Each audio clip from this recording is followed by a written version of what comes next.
I watched through my car window as police handcuffed my husband in the middle of the bank lobby, my stolen debit card still in his hand, his face twisted in rage and disbelief. 38 years of abuse, and it all came down to this: him stealing from me at the exact moment I'd planned for him to try. If you've ever felt trapped, disrespected, or underestimated by someone who thought they owned you, this story is for you. Hit that like button, subscribe, and let's dive into how one question at a funeral became the beginning of Henry's downfall. My name is Lauren Mitchell, and I need you to understand something before we go any further. I didn't plan this revenge in advance. But when Henry revealed who he truly was at my mother's funeral, I gave him exactly enough rope to hang himself. And he took it eagerly, with both hands. But let me take you back to where it all began. 38 years ago, I was 19 years old with my whole life ahead of me. My mother, Judith, came from old money. Her family had built a manufacturing empire over 3 generations, starting with a small textile mill and growing into a multi-million-dollar operation. My father, Roger, had married into the business and expanded it brilliantly, doubling profits within a decade. When they arranged my marriage to Henry Sullivan, I was too young, too sheltered, and too obedient to refuse. Henry was 22, fresh out of college, working in middle management at his father's logistics company. He wore nice suits, said the right things at dinner parties, and our families thought the match made perfect business sense. A merger of interests, they called it. There was no love. There was barely even but I told myself it would grow, that arranged marriages could work, that my parents knew what was best for me. I was so naive. For the first few years, I threw myself into being the perfect wife. I learned to cook Henry's favorite meals, kept our home spotless, attended every company function with a smile plastered on my face. I thought if I just tried hard enough, maybe he'd see me, really see me, and we'd find some kind of happiness together. But the one thing I couldn't do, the one thing that mattered most to everyone, was get pregnant. Month after month, year after year, nothing happened. The hospital visits became routine. The tests became increasingly invasive and humiliating. Doctors poked and prodded, asked intimate questions, made me feel like a science experiment that kept producing failed results. And through it all, Henry sat in waiting rooms reading magazines, barely present, acting like my infertility was something happening to him. Not us. That's when Henry's parents, Peter and Virginia Sullivan, transformed from welcoming in-laws into my personal tormentors. Barren. That's what Virginia started calling me around year 3. Not Lauren, not dear, not even Henry's wife, just barren. Like I was a piece of farmland that had failed to yield crops. Useless and disappointing. You're young. You should be able to make it happen if you just do what you're supposed to do, Peter would grunt over Sunday dinners, not even looking up from his pot roast. All these hospital visits are wasting money. My mother had 8 children without ever seeing a doctor. The comparisons were endless. Virginia would tell me about her friends' daughters-in-law, all successfully pregnant, as if their fertility was a personal insult to me. She'd sigh dramatically whenever babies came up in conversation, shooting pointed looks in my direction. And Henry? Henry would sit there reading the newspaper while his mother verbally eviscerated me. Sometimes he'd actually fall asleep at the dinner table, snoring softly while I sat there with tears burning behind my eyes, too proud to let them fall. When I'd break down crying later in our bedroom, he'd sigh heavily, roll over, and say something like, "You're too sensitive." They don't mean anything by it, but they did mean it. Every single word. I wanted to work, to build something of my own, to have an identity beyond Henry's disappointment of a wife. I'd majored in art history in college and dreamed of working at a museum, maybe teaching. But when I mentioned getting a job, Henry shut it down immediately. "If you work, people will think we're not doing well financially," he said, barely glancing up from his dinner. "You'll embarrass me and my family. Your job is here, taking care of the house." So I stayed home. I cooked, cleaned, and endured Virginia's daily visits, where she'd inspect my housework like a drill sergeant, running her finger along baseboards to check for dust, opening my refrigerator to critique how I'd organized the shelves. I lived in that house like a ghost, invisible except when someone needed something to criticize, something to blame, someone to make feel small. The years blurred together in a haze of quiet desperation. Then, when I was 43, everything collapsed in spectacular fashion. Peter died in a car accident on Interstate 85, lost control on a wet road, and crashed into a barrier.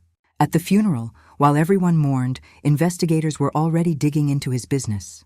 Turns out he'd been evading taxes for over a decade, hiding income, falsifying records, building a house of cards that came crashing down the moment anyone looked closely. The back taxes were staggering. The fines were worse. Everything the Sullivans had built, the comfortable lifestyle, the country club memberships, the vacation home in Vermont, the luxury cars, evaporated overnight. Assets were seized. The company went bankrupt. We kept the house, but only barely, and only because it was titled in a way that protected it from business liabilities. I thought maybe, just maybe, this shared hardship might bring Henry and me closer together. That losing everything might humble him, make him see what really mattered. I was so wrong. My father made calls, leveraged decades of business relationships, and personally vouched for Henry to secure him a position at a respected manufacturing firm. It was a good job, stable, with room for growth. Henry took it without a word of gratitude, without even acknowledging that my family had saved him from unemployment at 45 years old. He just acted like the world owed him this, like he deserved to be rescued. Then, 3 months after Peter's death, Virginia had a massive stroke.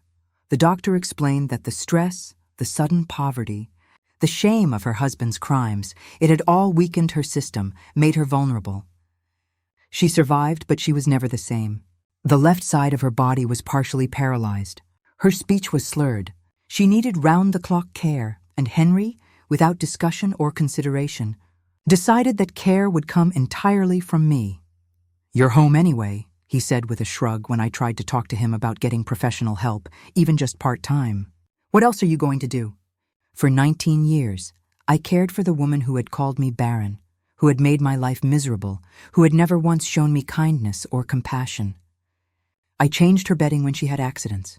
I helped her eat, bathed her, administered medications, and managed her physical therapy appointments.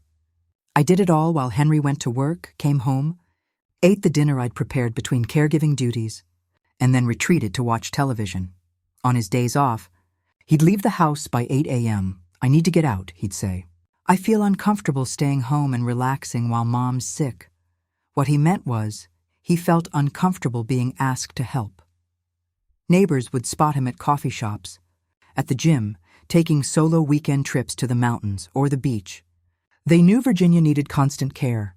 They knew he was leaving it all to me, and he didn't care what anyone thought. "Lauren, I wish you'd help with your mother's care sometimes." I finally gathered the courage to say one Saturday morning, "Even just on your days off. Even just helping with one meal would mean so much." Henry frowned at me like I'd asked him to donate a kidney. "I'm working all week," he said slowly, as if explaining something to a child. "I deserve to rest on my days off." "You don't work. This is literally your job." That's when I realized Henry didn't see me as a person. I was a staff, unpaid labor, a servant who happened to share his last name. My parents started begging me to come home. "Lauren, honey, you don't owe them anything," my mother would say during her weekly phone calls, her voice thick with worry. "Come home. We'll take care of you. You deserve so much better than this." But what would happen to Virginia if I left? We had a caregiver come once a week to give me a break, but hiring daily help would cost thousands we didn't have. Even though Virginia had been cruel to me, even though she'd made my life hell for decades, I couldn't abandon a helpless old woman. It wasn't in me to be that person, so I stayed. And the years ground on. 19. More years of invisible servitude. 19 years of watching Henry live his life while I had none. When Virginia finally died, peacefully in her sleep, reuniting with Peter, I was 59 years old. I'd spent 38 years in a loveless marriage. Nearly 2 decades caring for an ungrateful, cruel woman, and I had nothing to show for it. No children, no career, no identity beyond Henry's wife. But something shifted in me after Virginia's funeral.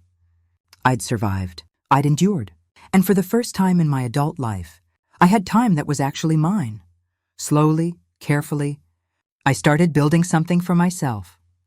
I saw a flyer at the grocery store for pottery classes at the community center. For weeks I just looked at it, too afraid to actually sign up, certain Henry would mock me or forbid it. But finally, I called the number and registered. That pottery class saved my life.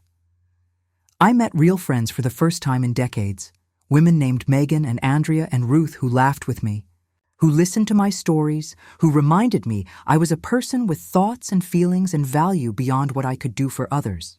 We'd go for coffee after class, talking about our lives, our dreams, our frustrations. For 2 hours every Tuesday and Thursday afternoon. I was actually happy. Henry hated it. "You're out playing while I'm working," he'd sneer when I'd come home with clay still under my fingernails, my shoulders relaxed for once. "It must be nice to have hobbies while I'm supporting us." The resentment in his voice was palpable, bitter. He seemed genuinely angry that I'd found something that brought me joy, something that wasn't about serving him or his family. Then one Tuesday, I came home from class to find my pottery bag burned to ashes in our backyard, the canvas bag I'd carefully decorated with fabric paint. My tools, the wire cutter, the ribbon tools, the wooden modeling sticks I'd saved up to buy. My class schedule, covered in my handwritten notes about techniques I wanted to try. The small wooden box where I kept my favorite pieces, tiny bowls and sculptures I was proud of. All of it reduced to smoking black remains in a metal trash can. "What are you doing?" I asked, my voice barely a whisper, staring at the destruction. Henry looked up from poking the ashes with a stick, no guilt on his face at all. "Don't get lost in weird hobbies. Just focus on the housework. That's what you should be doing." My materials were gone. My schedule was gone. And worst of all, my driver's license, which I'd kept in a side pocket of that bag because I sometimes stopped at the bank after class, was destroyed. Stood there watching smoke curl up from the remains of the only joy I'd had in decades, and something inside me cracked wide open, not broke, cracked, like ice fracturing under pressure. For the first time in 38 years, I thought the word divorce. But before I could act on that thought, tragedy struck again. My father died suddenly. Massive heart attack at his desk while reviewing quarterly reports. He was 79 years old, still working because he loved the business he'd built. He went quickly, they said, didn't suffer. But that didn't make it hurt any less. I barely had time to process the grief, to absorb the reality that my father was gone, before my mother followed exactly 31 days later. The doctors called it broken heart syndrome, Takotsubo cardiomyopathy. Her heart literally couldn't function without him. They'd been married for 52 years, partners in every sense, and she simply couldn't imagine life alone. I was devastated, shattered, orphaned at 59 years old. I spent a week in bed, unable to eat, unable to move, crying until I had no tears left. My whole body ached with grief, this physical pain that radiated from my chest outward. And Henry stood in the doorway of our bedroom on day 5 and said, "How long are you going to sleep?" I was tired after Mom's funeral too, but I didn't sleep for days. Must be nice not having to work. My mother had been dead for 3 weeks. I was still wearing her favorite lavender cardigan because it smelled like her perfume. And my husband was complaining about me grieving. Something hardened inside me then. Something cold and sharp and final. My brother Keith handled most of the funeral arrangements because I was too broken to function. He was swamped anyway, taking over Dad's company, dealing with lawyers and accountants and the 100 details that come with losing both parents in a month. But I'd promised to handle the funeral home payments and various small expenses. Keith transferred $50,000 to my personal checking account to cover everything. That's when my plan began forming, though I didn't fully realize it yet.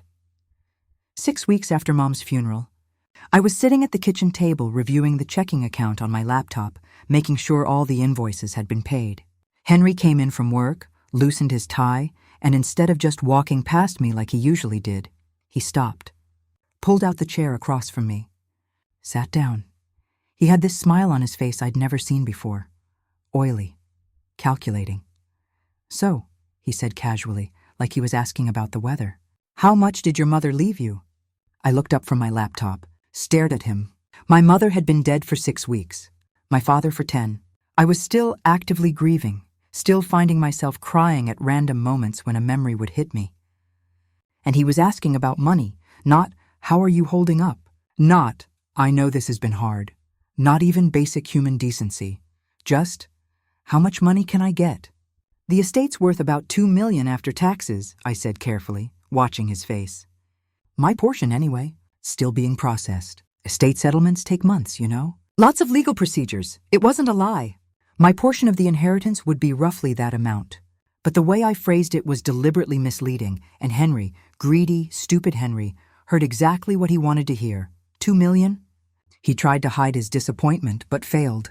Well, I guess that's still decent money. Should help us out. Us, he said to us, like my parents' money, earned over lifetimes of work, meant for me, was somehow his by default. His expression wasn't sympathy or love or even partnership. It was ownership, pure calculation. I could practically see him mentally spending money that wasn't his, planning a future that didn't include my needs or wishes. He thought that money was his. He'd been waiting for this. Over the next several weeks, I watched Henry carefully. His behavior changed dramatically. Suddenly, he was attentive in ways he hadn't been in decades. He'd offer to make dinner occasionally. He'd ask about my day with fake concern dripping from every word. He'd even suggest we go out to eat, something we hadn't done in years. Once he brought home flowers, grocery store carnations, the cheapest he could find. But still, it was disturbing, unsettling. After 38 years of indifference and cruelty, this sudden niceness felt like a spider crawling across my skin. He was buttering me up, conditioning me to be grateful, to be more giving, to not question him when the time came. He was waiting for the inheritance to clear so he could make his move. And I realized, if I didn't act first, I'd lose everything. My parents' legacy, my future security, my one chance at freedom. Henry would take it all and leave me with nothing, just like he'd taken 38 years of my life. So I got busy. First, I went to the DMV and got a replacement driver's license. I stood in line for 3 hours on a Wednesday morning, filled out the forms, paid the fee, and took the terrible photo. Henry never noticed the new license in my wallet. Second, I consulted a divorce attorney named Patricia who specialized in late-life divorces and financial abuse cases. She explained Georgia's legal system carefully. I could file for legal separation immediately, which would create a legal barrier between our finances. If Henry contested the eventual divorce, it could take 6 months to a year to finalize. If he didn't contest, which she doubted, given what I'd told her, we could have an uncontested divorce in 31 days after the mandatory separation period. File the separation now, Patricia advised. Protect your assets before he makes his move. I filed for legal separation that week. But here's the crucial part. I didn't serve Henry the papers yet.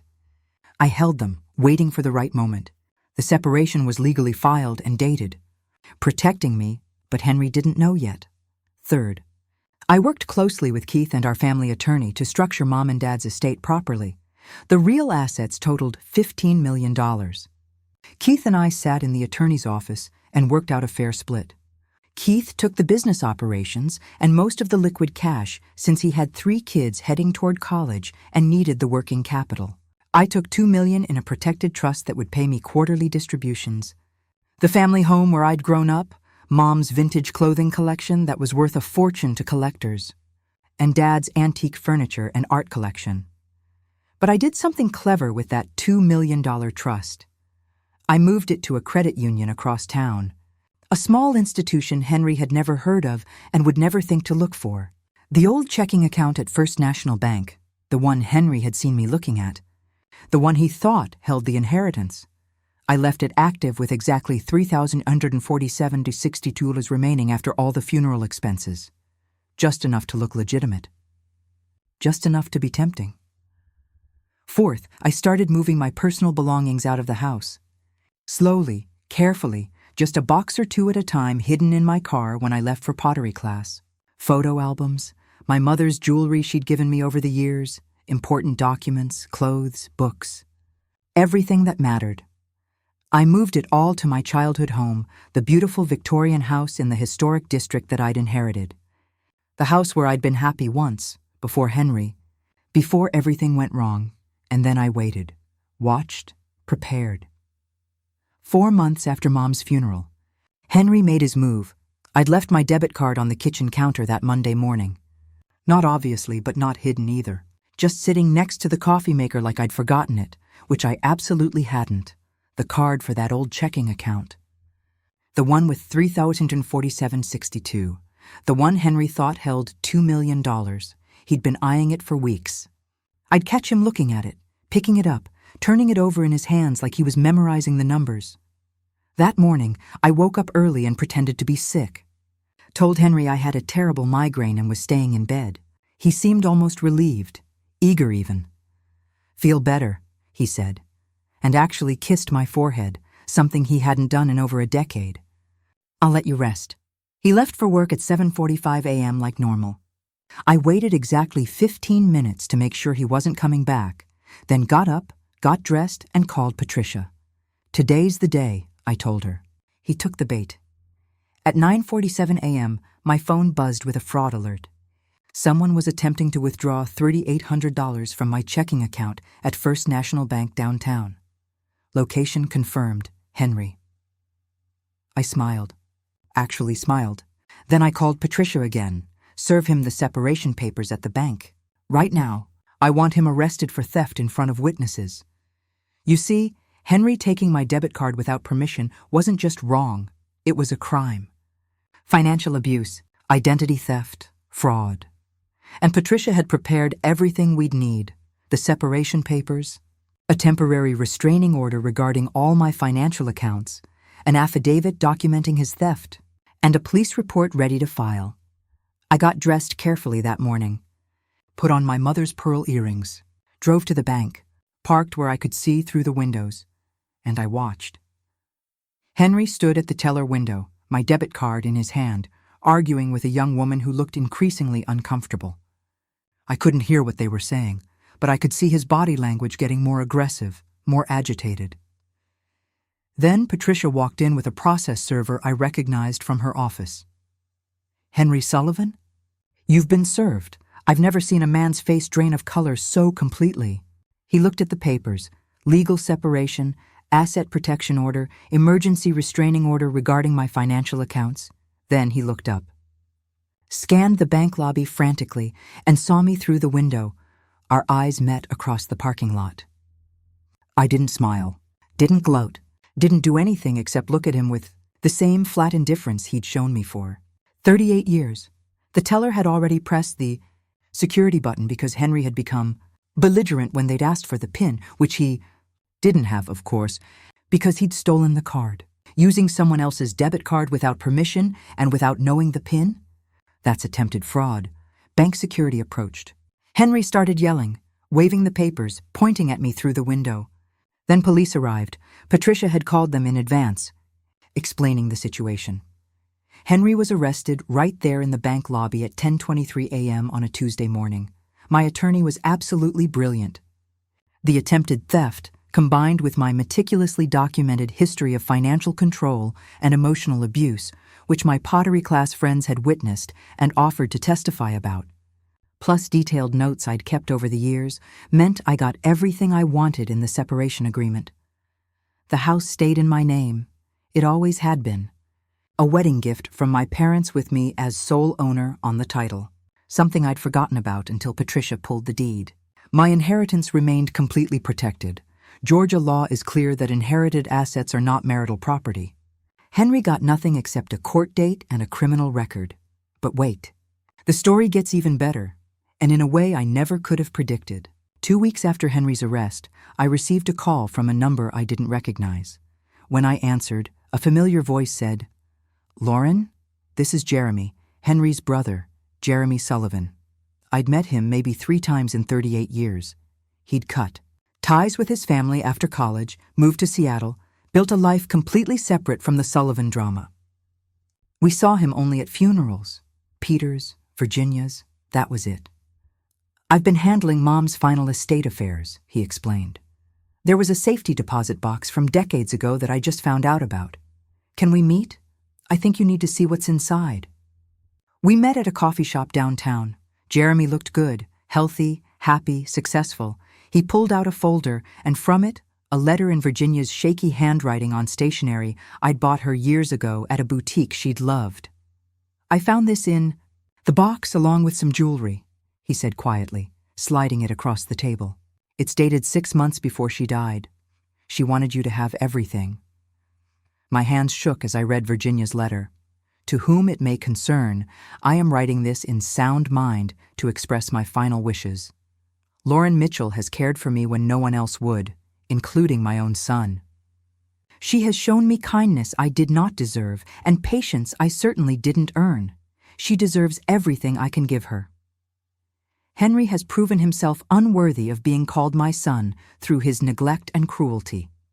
Everything in my name, jewelry, investments, all assets, should go to Lauren Mitchell. This is my dying wish. Virginia Sullivan." I covered my mouth with both hands as tears streamed down my face, not tears of grief, but of validation.